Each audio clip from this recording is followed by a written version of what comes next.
Tèmi, ẹ káàárọ̀, ẹ káàsán, ẹ káalẹ́ àti bí tẹ́ ti ń gbọ́ wa. This is CrossBlogX TV. Don't forget to subscribe, like and share. Ẹ̀gbọ́n Wùnmí tún ti jáde o, Kàrímọ́. Ó tú àwọn ọ̀pọ̀lọpọ̀ àṣírí bí wọ́n ti fẹ́ fi owó dí àbúrò ìyá Mohbad lẹ́nu lórí ọ̀rọ̀ ikú tó pa Mohbad àti aṣọ ẹ̀jẹ̀, wọ́n yẹ tọ́jú aṣọ ẹ̀jẹ̀. Ẹ wo ọ̀rọ̀ ikún fọ́fọ́ àti bó ṣe lọ ní kó parọ́ ọmọ ní ọ̀dọ̀ VDM tó yẹ pé àwọn tó ní kó parọ́ ọmọ gangan wọ́n ti wá bẹ̀rẹ̀ sí í fara wọn báyìí, wọ́n ti fẹ́ fà á já báyìí. Ẹ wò ẹ wá nǹkan fìdílé nǹkan ẹja àjọgbọ́ ẹ̀kúnrẹ́rẹ́ àlàyé yìí lẹ́nu Kàrímọ́ àti bí wọ́n ṣe ń tú àṣírí ara wọn lẹ́yọ kọ̀ọ̀kan àti àwọn tó lọ gbalé fún àbúrò ìyá Mohbad gbogbo olè ṣe ti fẹ́ tán tó ti pọ́n gbógun ti ra wọn nísìn gbogbo ẹ̀ náà tún pẹ̀rẹ̀pẹ̀rẹ̀ ọ̀nù àṣírí. Ẹ wo ẹja àjọ máa gbọ́ kẹ́yìn náà kẹ́ máa fi opinion sínú comment bó bá ṣe rí lọ́kàn yín. Okay, ìgbà tí wọ́n pè ìgbà lẹ́yìn tó dé láti ọ̀dọ̀ VDM which was a very good thing tó sọ̀rọ̀ pẹ̀lú VDM tán, okay, ẹ ti gbọ́ ìgbà yẹn ló lọ pawọ́ mọ́ mi, ẹ ti gbọ́ wúmà tó ń bu ń sìn wúmà yẹn pẹ̀lú àwọn tó ń ràn lọ́ngbà yẹn tó fi pawọ́ mọ́ mi lọ́dọ̀ VDM. To be very objective, àwọn bossman ló fún lówó wọn kò necessarily mean pé àwọn bossman ló ń threaten it because wọ́n fún lówó kó lo Abuja is online, anybody can use it. láti sọ pé owó mi tí mo fún ẹ tó fún wa fúnra tó òfin lọ yẹn bá wa gbé tó bá gbé wá nǹkan tó bá ṣẹlẹ̀ sí ẹ a máa wá gbé ẹ àwọn tó ń tẹ́tí anybody lè lò ó kó show picture. so kò dá kí a gbẹ̀ṣẹ̀. Our boss, and they meant very well when they gave her the money to go to Abuja. They meant well. Yes, my dear. Tí ìjẹ́ kémi gan land kẹ́yìn gan tó gbà mí mú mọ nǹkan tí mo fẹ́ sọ. No, ìwọ sọ̀rọ̀ petition kò sọ̀rọ̀ petition. Ní nǹkan tí mo gbọ́ ẹ má ti ẹ jẹ́ kémi náà land kó tó di bẹ́ẹ̀ náà máa interject. Ó yẹ kó jẹ́ kí n land. Ó yá síta tó ń lọ́la ẹ̀gbọ́n. Ok, ẹ jẹ́ kí n sọ̀rọ̀. Ẹ jẹ́ kí mi kókó sọ̀rọ̀ lọ tí bá ti sọ̀rọ̀. Ṣé ẹ gbà mí láyè kí n sọ̀rọ̀? Ẹ gbà mí sọ̀rọ̀ mo ti dákẹ́ mọ́ ẹni sọ̀rọ̀. Ẹ̀gbọ́n kò sí wàhálà. Ẹ̀gbọ́n kò sí wàhálà. Ó yẹ fi ẹ̀gbọ́n. So ẹni sọ̀rọ̀. Ọ̀rọ̀ petition wípé wọ́n sọ wípé wọ́n petition òun ò dẹ̀ rí petition wọ́n wá send owó sóun kóun lọ sí Àbújá of which òun ò rójú àwọn tó send owó sí òun. Okay, ó gba owó òrójú wọn kọ́ nǹkan tèmi fẹ́ sọ lélẹ̀ tẹ́ ẹ̀ jẹ́ kí n mọ bí tèmi lọ. It's not as if me sọ̀rọ̀ bossman, I don't know bossman, I don't have any beef with bossman, it's none of my business. But why tó ṣe jẹ́ pé ìgbà tí wọ́n send owó sí Fọláṣadé tán ló ṣẹ̀ṣẹ̀ ronú wípé òun ò rójú àwọn tó send owó sí òun. Kí ló dé tí ò fi béèrè ojú wọn kó tó di wípé àti petition tí wọ́n send sí pé wọ́n send the petition sí mi, okay, let me see the petition and who is these people, who are these people talking to me kó tó di pé o gbowó lọ́wọ́ wọn o wá gbowó lọ́wọ́ wọn tán kó wá lọ síbi tó ń sọ pé kó lọ o wá ṣẹ̀ṣẹ̀ mọ̀ wípé o ò rojú wọn o ò fẹ́ lọ. Does that make sense? That is where me I'm going to. Boy, jẹ́ kí n land. I'm not supporting her that what she did is okay, is all right. Look, okay, àwọn èèyàn sọ pé bóyá set up, it may be set up. But òun àṣàgbàlagbà kí ló tún kọ́kọ́ béèrè àwọn tó ń bóun sọ̀rọ̀ tó tó di pé gbòòrò. That is my question for her. Nǹkan tí mi fẹ́ gòkè tí mo fẹ́ bí nìyẹn. Torí ọ̀rọ̀ petition lèmi gbọ́, èmi ò mọ̀ pé bóyá aṣọ ẹ̀jẹ̀ ọmú aṣọ ẹ̀jẹ̀ mi ò gbọ́ yẹn. Èmi kò gbọ́ aṣọ ẹ̀jẹ̀ yìí tó yà mí lẹ́nu, èmi kò gbọ́ aṣọ ẹ̀jẹ̀ yìí. Ẹ kàn wọ́n bóyá àwọn kò sọ̀rọ̀ aṣọ ẹ̀jẹ̀ mọ́ sí kò sọ̀rọ̀ aṣọ ẹ̀jẹ̀ mọ́ sí because ẹ̀yin náà mọ̀ pé tí èèyàn bá jẹ̀bi ẹjọ́ ó máa ro oko sí ọ̀dọ̀ ara ẹ̀ ni tó bá sọ̀rọ̀ aṣọ ẹ̀jẹ̀ kò ní favour ẹ̀ náà báwo ṣe máa sọ̀rọ̀ aṣọ ẹ̀jẹ̀ kò ní favour ẹ̀ náà tó bá sọ̀rọ̀ aṣọ ẹ̀jẹ̀ pẹ̀lú ròyìn náà tó bá sọ̀rọ̀ pé aṣọ ẹ̀jẹ̀ lòun fẹ́ baby gold hold on baby gold ó yà sọ̀rọ̀ out nígbà tó bá sọ̀rọ̀ aṣọ ẹ̀jẹ̀ kò ní favour ẹ̀ náà. Kò sọ̀rọ̀ aṣọ ẹ̀jẹ̀ rárá lórí láìpẹ́ yẹn kan sí ibi aṣọ ẹ̀jẹ̀ náà ni kò lọ sọ̀rọ̀ nípa ẹ̀. Supreme ní sùúrù. Ṣó ti lọ ni. Ẹ wọ ẹ fi baby god sílẹ̀. Mo ní ṣé Ṣadé ti kúrò lórí láìnì ni. Ó ti kúrò lórí láìnì. Síta tó ń lọ́la kí ẹ̀yin tó dé kí gbogbo yín tó dé mo send request mo kékeré oní kó calm down. Supreme tó ń dárúkọ gan tó jẹ́ kí n gòkè fóònù bẹ́ẹ̀ ni picture ẹ̀ nìyẹn. Ìgbà tí mo wá dé kí n má béèrè lọ́wọ́ gbogbo kí ni ìwà rẹ̀ kọjá jù má béèrè lọ́wọ́ wọn pé ẹjọ́ picture ẹ̀ nìyẹn tó tẹ̀ ń ṣẹ́tì yẹn ṣàlè kọ́kọ́ rí. Fọláṣadé kọ́kọ́ sọ fún mi wípé àwọn ó lẹ́nìkan tó bá wọn sọ̀rọ̀ káwọn máì tí ì gbé síta so àwọn ìpínlẹ̀ gbèsè ta red flag ẹni so red flag nìyẹn for me number one èèyàn threaten ẹ èèyàn kọ́ṣẹ́ tí wọ́n sọ fẹ́ pé kó má ti gbé picture yẹn ẹni tí ò gbádùn ṣọ́dẹ̀ ló pè wá ní kì í ṣọ̀dẹ̀ ọ̀ṣadé ó máa gbé nìyẹn síta ó máa ṣe kí ni ó máa gbé ẹni yẹn síta Sàámú yẹn Sàámú tó ń wá bá yẹn wàá gbé síta. bóyá Sàámú Jójó ni ènìyàn bí wọ́n ní à òun dá Sàámú Jójó mọ̀ mo ní tòótọ́ ẹ̀ dá Sàámú Jójó mọ̀ ẹ̀ ti jọ lọ sí Àbújá rí. Àbújá pa píkọ̀ ọjọ́ lọ fídíò wọn bá wọn lẹ́kọ̀ọ́ ni ọjọ́ lọ Àbújá. ṣé ti rí ń sìn pé èmi tún wá rò pé wọ́n lọ bá l'Àbújá ńgbà tó lọ parọ́ mọ́ mi ṣé ti rí nǹkan tó ṣẹlẹ̀ ń bẹ̀ yẹn ṣé mọ̀mí Adépéjú wà ń bẹ̀ ṣé ok wọn sì ń bí ṣé gbọ́ nǹkan tí Aries sọ ṣé rí nígbà tí tí ọ̀tá bá wà ṣé gbọ́ mọ̀mí Adépéjú ṣé gbọ́ nǹkan tó sọ ń bẹ̀ yẹn ó ní Àbújá gan pàápàá kọ́lọ́ ti lọ bá VDM wá bá wọn lẹ́kọ̀ọ́ ni gbogbo wa rò pé wọ́n lọ bá l'Àbújá ni ṣe rí i pé òun mo sọ fún yín Aries ló fún Ṣadé lówó pé kó lọ parọ́ mọ́ mi lọ́dọ̀ VDM ní interview tó lọ ṣe lọ́dọ̀ VDM Aries àti Ṣadé yẹn ló wá ń jà lọ́wọ́lọ́wọ́ báyìí sí wọ́n ti sin Mohbad wọ́n ti wú Mohbad wọ́n ti lọ gbé sí morgue kí n tó fi ẹsẹ̀ mi méjèèjì yìí kí n tó fi wọnú ilé Mohbad for the first time in my life Ṣadé dẹ̀ lọ sọ́dọ̀ VDM ó dẹ̀ lọ parọ́ mọ́ mi lọ́dọ̀ VDM pé ọjọ́ tí Mohbad kú gangan lèmi àtòun jọ fojú kanra nínú ilé Mohbad. Now ní interview yẹn a lot of Nigerians gbogbo viewers tó wo show VDM ń jọ yẹn gbogbo viewers yẹn a rò pé Àbújá ló ti ṣe interview yẹn but nínú ọ̀rọ̀ tí Aries ń sọ sí Aries ṣẹ̀ṣẹ̀ dìbọ́ọ̀kẹ̀ ó dẹ̀ dìbọ́ọ̀kẹ̀ torí pé ó ti ń bá Ṣadé jà lọ́wọ́ before she wouldn't have said it ńgbà tó rí wọn mọ́lù now since she's ready to fight dirty with Ṣadé ó ní kò ń ṣàbújá gan lọ́lọ́ VDM wá bá wọn lẹ́kọ̀ọ́ ni ó ní VDM wá bá wọn lẹ́kọ̀ọ́ ni Sister Fọládìlọ ẹ máa wo ń tiyín ìgbà tí mi ìwàásù ẹ̀ láti last year ẹ wo rí burúkú tó ń ṣe bẹ́ẹ̀ni tó fún lówó they gave her 500,000 láti lọ parọ́ mọ́ mi lọ́dọ̀ VDM ó gba 500,000 wọ́n dẹ̀ rent ilé fún ṣé wàá rí Rótẹ́ Sáàmù yẹn Ṣadé Sàámú Jójó Aries tó ń sọ̀rọ̀ ẹ̀ àti Rótẹ́ Sáàmù gbogbo wọn jọ wà papọ̀ ni ìgbà tí ìjà wá ṣẹlẹ̀ Rótẹ́ Sáàmù wá lọ fi kanra yẹn ó lọ fi support àwọn apọkọjáyé wọ́n gbalé fún Ṣadé Rótẹ́ Sáàmù gbalé fún Ṣadé gbogbo pákéjì ilé tó ń gbà fún Ṣadé ń gbà yẹn àti kìí about 1 million naira bí mo ṣe gbọ́ èyí eléyìí ó fún ní 500,000 bí mo ṣe gbọ́ gọ́ndà kan ní VDM fún wọn lówó nígbà tó lọ fún interview yẹn náà sìn ó ní kò FM Ẹ̀kàárọ̀ ó ní kò ń ṣe pé wọ́n lọ bá l'Àbújá ó wá sẹ́kọ̀ọ́ ni everybody ò dẹ̀ mọ̀ pé kò lọ ti ṣe interview we were thinking it's Abuja.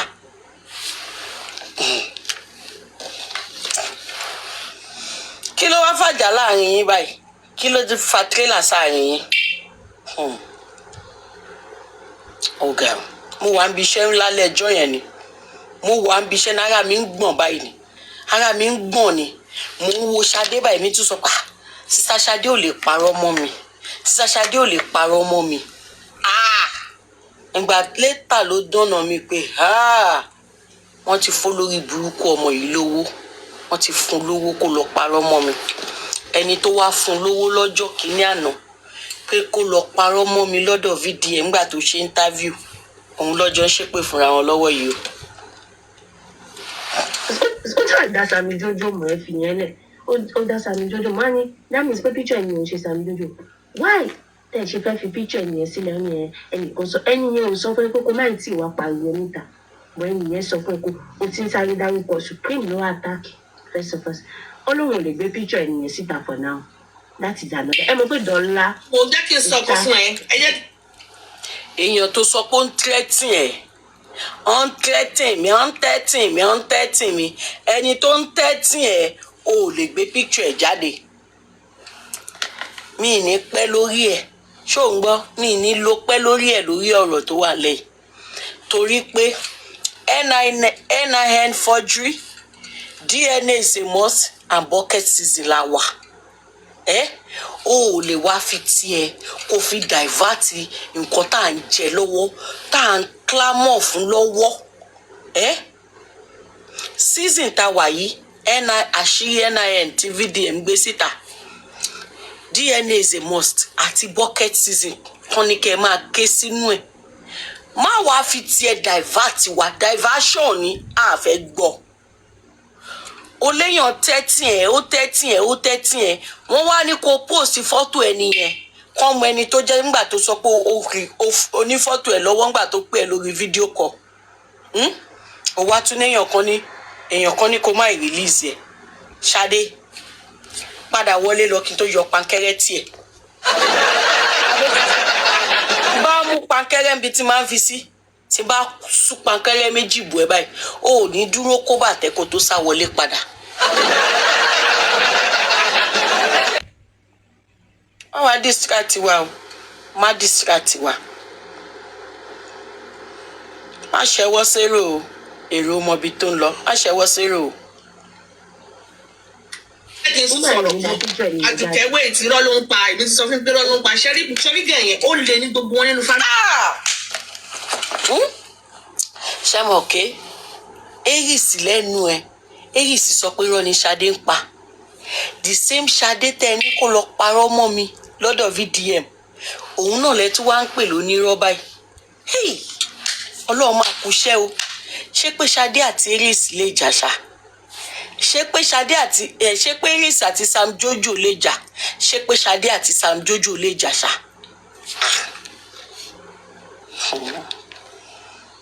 Wọ́n yẹ ó lè ń wó ní gbogbo wọn ní ìdílé. Èmi kò bẹ̀rẹ̀ sílé nǹkan tí màá jẹ́ sọ kí gbogbo wọn ní sùúrù jẹ́ sàn kan fún ẹ. Ẹ̀yin gan sùn Ṣadé ìgbà ní sùúrù mi mo ń sùn ní sùúrù Àdùkẹ́. Ṣé mo pé mo gbé lọ́ọ̀yà dìde, àgbà lọ́ọ̀yà fún Ṣadé. Ọ̀ya. Wọ́n ní one Sunday kán lọ pàdé níbì kan. Òun àtọkọ ẹ̀ tó bá yẹ kó ti fi kán lọ pàdé. Wọ́n lọ kọ official statement. Àgbà lọ́ọ̀yà Ṣadé ò show up. Ó wá ní àwọn nǹkan ní pé kóun má wà àgbà káwọn má go through lọ́ọ̀yà. Ṣé mi sọ fún ọ pé Ṣadé ò ní nǹkan kan tó fẹ́ wá fún ọ? Ṣadé wá jẹun ni. Mi sọ fún yín pé olè ní Ṣadé wá jẹun. Èyí sì tún fowó jóná báyìí. Ẹ tún gbé lọ́ọ̀yà dìde, ẹ gbé òkúta panel, ẹ gbé dìde fún Ṣadé no show up. Ẹ̀yin èèyàn, wọ́n gbé òkúta panel, wọ́n gbé dìde fún Ṣadé. Kò wá kò ránṣẹ́ ní Ṣadé ṣe. Kò wá kò tún ránṣẹ́. No call no show ní Ṣadé ṣe. Owó tún wọ́n gbó. Òun ti gba lọ́ọ̀yà tòun, Kẹ́mi wá sanwó. Ṣadé ní lọ́ọ̀yà. Òun ti lọ gba lọ́ọ̀yà tòun. Ṣẹ́tì, ó tún fẹ́ mẹ́kọ̀ owó lára Eris. Òun ti lọ gba lọ́ọ̀yà tòun. Kí Eris mówó lọ́ọ̀yà wá níbi ikú àbúrò ẹ̀. Ẹni tó pe no like make it make sense now. Ṣé láwọn people yìí ni wọ́n dẹ̀ ń bí mi ṣá? Like seriously? Aunty, ẹni tẹ́ ń pè ní Aunty Mohbad nìyẹn o. Ẹni tẹ́ ń pè láǹtí Mohbad nìyẹn o. Tẹ́ sọ pé òun ló fẹ́ràn Mohbad jù. Tẹ́ lóhun ló like Mohbad jù. Tẹ́ ní Kàrímọ́, ọmọ ìyá Hausa ní Kàrímọ́. Ẹjọ́ ọmọ ìyá àgbálùmọ̀ àbọ̀ ọmọ ìyá àlùbọ́sà kọ́ la máa pè lé báyìí. Hausa náà ló ń já àlùbọ́sà. Ṣé kì í ṣe ọmọ ìyá ọsàn àbọ̀ ọmọ ìyá àgbálùmọ̀ la máa pè Ṣadé báyìí? Ní àwọn ọ̀rọ̀ tó yẹ kẹ́ ẹ sọ, kẹ́ ẹ máa sọ̀rọ̀ pé kán ṣàbáyé wá justice fún. Wọ́n ṣètú wá, wọ́n lọ gba lọ́ọ̀yà kan fún ẹ pé kó sọ nǹkan tó yẹ kó sọ. Ó sọ. Ojú mi tó, nǹkan tójú ẹ tó wọ́n ní o wá sọ. O wá ń sá. Tó bá yẹ pé yẹn gbà láti sanwó lọ́ọ̀yà fún ni, mi tí mo á ṣì máa gbà lọ ká nìyẹn gbà láti sanwó lọ́ọ̀yà ni Ṣadé á wá tún fi kún owó lọ́ọ̀yà ó lè jẹ́ 50 má jìyà gbé lọ́ọ̀yà kan ló máa lọ pè tí yẹn máa gba 50,000 Ṣadé lè ní 250 lówó lọ́ọ̀yà òun náà tún ṣe bísínẹ́sì ń bẹ̀ nígbà tó jẹ́ pé àwọn aráàlú òyìnbó mi alágbára máa ń mèrò bá bọ̀ lẹ́nu wọn ò mọ̀ ṣírò ara wọn ò kì í béèrè fún kò ń béèrè lọ́wọ́ wọn tó bá lọ fàṣẹ tán dé ẹ jẹ́ ká máa gbọ́ lọ ṣe èmi kàn ń rìkọ́dà àti pé mo sùn ní in between rìkọ́dì ẹ̀ mo ṣe ń gbọ́ ń sìn ni mo ṣe ń gbọ́ dáadáa báyìí gbogbo nǹkan tí mò ń play mi gbọ́ dáadáa tẹ́lẹ̀ tẹ́. bọ̀ kémi wá sanwó ẹ máa gbọ́ àmúwá nínú ibi kan ni máa sanwó lọ́ọ̀yà tìyín tẹ́ bá ti lọ fúnra yín gba lọ́ọ̀yà tìyín ẹ̀yin lè máa sanwó lọ́ọ̀yà tìyín lọ́ọ̀yà tẹ̀mí bá gbà ẹni tó ń bẹ wá justice òun lè bí máa sanwó ẹ̀. àbúrò ẹ̀. mi ò mọ̀ pé Ṣadé gba owó ní ọwọ́ Rotesan. Óyá. wọ́n gba ilé fún Ṣadé. Óyá. ìgbà táwọn tẹ́mi ṣe. Óyá. wọ́n ṣe ń lọ ọ̀dọ̀ VDM tó dé báyìí ilé tọ́rẹ́ǹtì fún lọ fi compensate yẹ. Let me tell you something.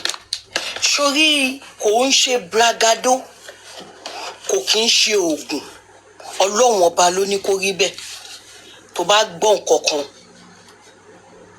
lórí mídíà tó gbọ́ tẹnu kínní tó gbọ́ tẹnu kejì tàbí tọ́rọ̀ ṣe bí ọ̀rọ̀ tí kan ní ó ń parọ́ mọ́ mi tí kejì sọ pé bó ṣe rí lélẹ̀ fi làákàyè dá sí i náà sì gbogbo ẹ̀yin tẹ́ ẹ ṣépè fún mi níjọ́ tẹ́ ẹ wo ṣó VDM tí Ṣadé ṣe pé Karimo àṣejọ́ tí Mohbad kú ló ti wálé Karimo is Nigeria ó ṣe ṣó yẹn Abímọ́mi Adépẹ́jú ṣe mo pa ẹ bá bínú mi ìgbéyín sókè ni o torí mo sì ń ṣe ṣó lọ. Tẹ́ bá rántí lálẹ́ ẹjọ́ yẹn lẹ́yìn tó ṣe ṣó yẹn tán pẹ̀lú VDM báyìí Karimo is the second nurse ariwo yẹn tún lọ sókè Karimo is the second nurse Karimo is the second nurse wọ́n tún bẹ̀rẹ̀ dragging lórí mi bó ṣe ń drag mi Ṣadé àtẹ́rìsì tó ń sọ̀rọ̀ gbogbo wọn wà níbì kan wọn máa rẹ́rìn pé ẹ máa bá wa fún jẹ dáadáa kíní yẹn ló tún wá mú mi prompt mi tí mo tún fi pe Ṣadé mo tún pe Ṣadé lórí ọ̀rọ̀ yìí pé sísá Ṣadé nǹkan tẹ́ lọ sọ lọ́dọ̀ VDM yẹn ṣé mo wà Nàìjíríà ńgbà tí Mohbad kú ni ṣọjọ́ tí Mohbad kú lèmi àti yín jọ fa ọ̀rọ̀ ni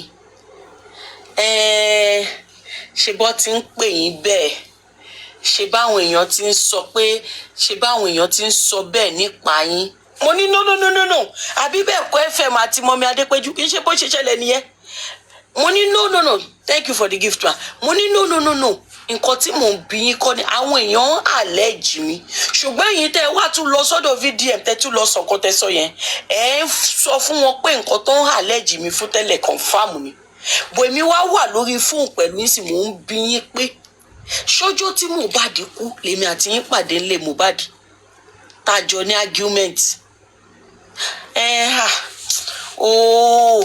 torí àwọn èèyàn ti ń sọ bẹ́ẹ̀ fóònù yín gan ká ní mi tiẹ̀ mọ̀ pé yín ni ká ní mo rí nọ́mbà yín tẹ́lẹ̀ ni mi ní gbé ẹ̀yin èèyàn tẹ́ ń wò mí ibẹ̀ ni mo ti mọ̀ pé nǹkan ti ṣubú tẹ ọ̀tá mi àbí bẹ́ẹ̀ kọ́ Mọ́mí Adépẹ́jú mo ní yé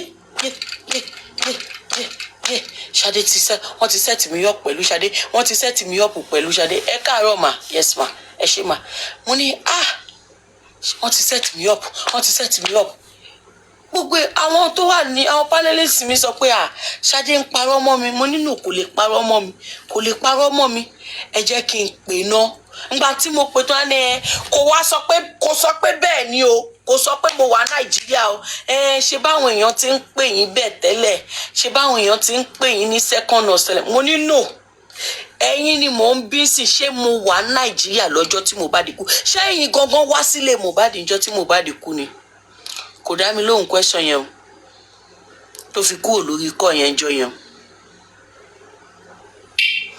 àwọn tó wá rán lọ sí Àbújá lọ parọ́ bó ṣe dé láti Àbújá báyìí wọ́n rent ilé fún straight ilé tó ń gbé lọ́wọ́lọ́wọ́ yìí ọ̀rọ̀ yẹn òun ni woman Aries yẹn sọ yẹn ilé tán gbà fún ọkùnrin tó gbalé fún ó wà lórí panel ó wà lórí platform Wùnmí báyìí Wùnmí supporter imagine Wùnmí supporter ló gbalé tí Ṣadé ń gbé lọ́wọ́lọ́wọ́ ló gbà fún òun àtọ́kọ ẹ̀ dẹ̀ ní Ṣadé ń wá justice báwo ló ṣe fẹ́ bá yín wá justice no báwo ló ṣe fẹ́ bá yín wá justice ẹ jẹ́ ká máa gbóhùn lọ.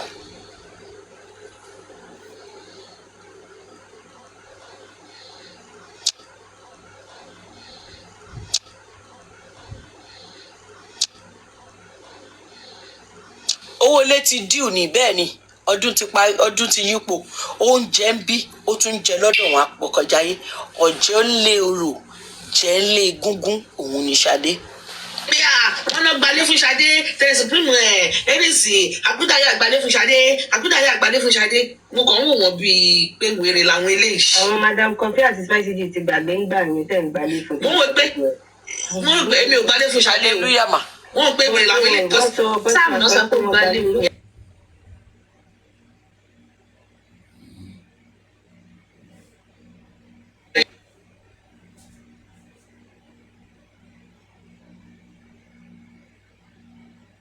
oúnjẹ ń lé gúngún ó ń gba owó lọ́wọ́ Aries ó tún lọ ń gbowó lọ́wọ́ àwọn pọkọjáyé.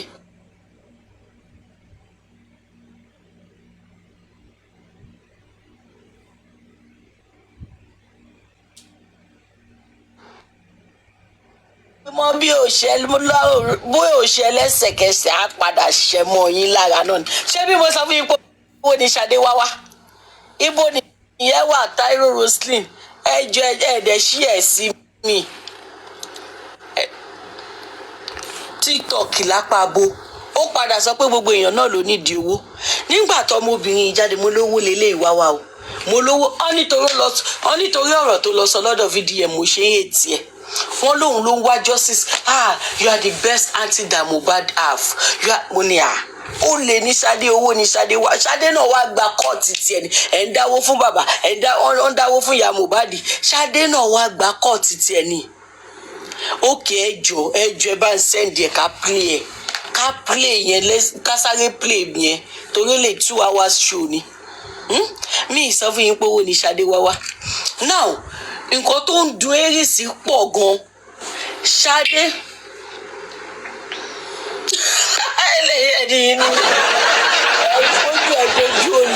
ojú ẹ̀dẹ̀ yọ kò ń gbà lóòótọ́ nǹkan tó ń dun Aries ni pé how can you be eating from Peter and be eating from Paul at the same time?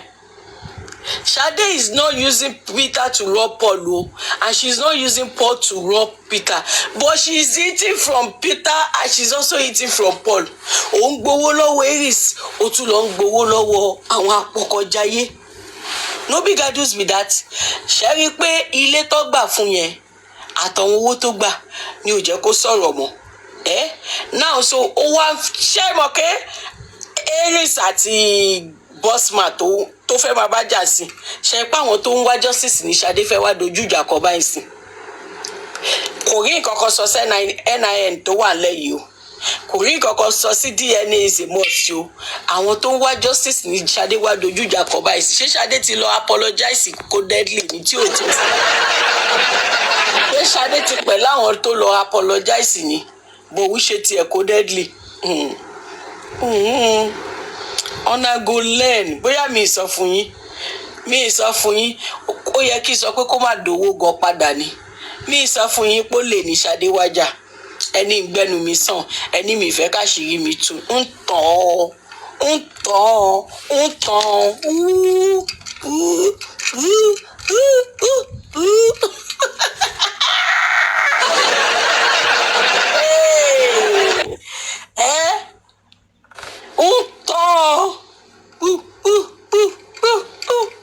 ọ̀nà go cry tire Ṣadé tún gba yín ó fomi ṣọ̀yìn lọ́wọ́ Ṣadé gba yín gbàkúgbà ó tún fomi tó ṣọ̀yìn lọ́wọ́ rádaràda ọ̀n gbalẹ̀ fún ẹ nínú justice like just think about it ẹ jọ ṣó normal ṣá wọ́n ní kẹ́ wá kú tó pa ẹbí yín rí kú, àwọn tó wá tún bá yín wá kú wọ́n wá tún fi material things wọ́n fi ń bribe yín. Kí làbọ̀rọ̀ gbalẹ̀ fẹ́ ò lọ́kọ ni àbọ́kọ ẹ̀ ò níṣẹ́ lọ́wọ́ kò rí jájẹ ni ojú ò ti ọkọ ẹ̀ ará àta ló ń sanwó ilé yín. Ẹlẹ́yà yẹn pọ̀ o, ẹlẹ́yà yẹn pọ̀ Ṣadé.